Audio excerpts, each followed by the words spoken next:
Supreme court के justice Mansoor Ali Shah ने Adil बाज़ाई case का तफसीली फैसला जारी कर दिया है। इस बारे में मजीद जानेंगे जी न्यूज़ के नुमाइंदे अब्दुल क़य्यूम सिद्दीकी से। अब्दुल क़य्यूम सिद्दीकी, इस तफसीली फैसले में क्या कहा गया है? ये आपको याद होगा कि आदिल बाज़ाई जो है उनको 26वीं आईनी तरमीम और दीगर उस पर जो है वो 63A के तहत स्पीकर के जरिए से पार्टी सरबराह ने लिखा था और फिर उसके बाद इलेक्शन कमीशन ने उनको डिसीट कर दिया था। जिसको चैलेंज किया था उन्होंने सुप्रीम कोर्ट ऑफ पाकिस्तान में, और सुप्रीम कोर्ट ऑफ पाकिस्तान में जस्टिस मंसूर अली शाह पर मुश्तमिल 3 रुकनी बेंच था, जिसमें जस्टिस आयशा मलिक भी शामिल थी। उसका उन्होंने ये मशरूत फैसला दिया था कि जो आदिल बाज़ाई हैं उन्होंने सिविल मजिस्ट्रेट में जो हल्फनामा जिसमें उन्होंने मुस्लिम लीग नून में शमूलियत की बात की थी, उसके ऊपर इल्जाम लगाया था कि वो जाली है और वो पेंडिंग है।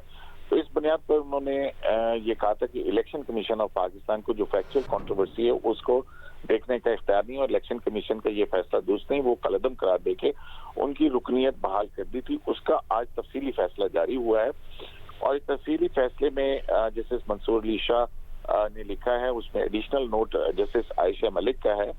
जस्टिस मंसूर अली शाह ने अपने तहरीरी फैसले में लिखा है कि कोई मेंबर पार्लियामेंट मुनहरिफ हो जाए तो उसे शो कॉज नोटिस जारी करना जरूरी है। इलेक्शन कमीशन या ट्रिब्यूनल पार्टी हेड के डिक्लेरेशन का जायजा लेकर उसकी तस्दीक करता है। पार्टी हेड के डिक्लेरेशन का तनाजा हो तो उसे फ्रीक्वेंट सिविल कोर्ट में तय कर सकते हैं। इलेक्शन कमीशन खुद हकायक का जायजा नहीं ले सकता है। इसी तरह उसे जस्टिस मंसूर अली शाह ने अपने कंक्लूडिंग पैरा में ऑपरेटिव पार्ट में लिखा है कि आजाद रुकन आदिल बाज़ाई ने मुस्लिम लीग नून में शमूलियत हेलो जी बोलिए।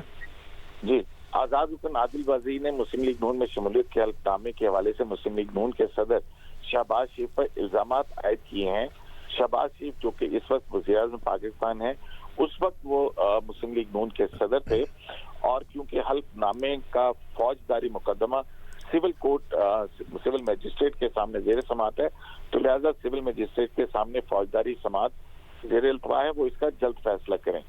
फैसले में आगे लिखा गया है कि हम ये वजाहत करना जरूरी समझते हैं कि अदालत की जानिब से 16 फरवरी 2024 के रजामंदी के हल्फनामे की असलियत और कानूनी हैसियत के बारे में दिया गया फैसला सिविल अदालत के हतमी फैसले से मशरूत होगा।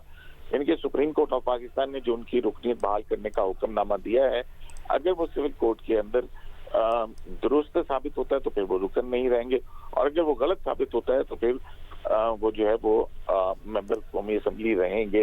तो एक मशरूत फैसला है जो सिविल अदालत के फैसले से है। इसी तरह से अदालत ने मजीद लिखा है कि अपील कुनिंदा की जानिब से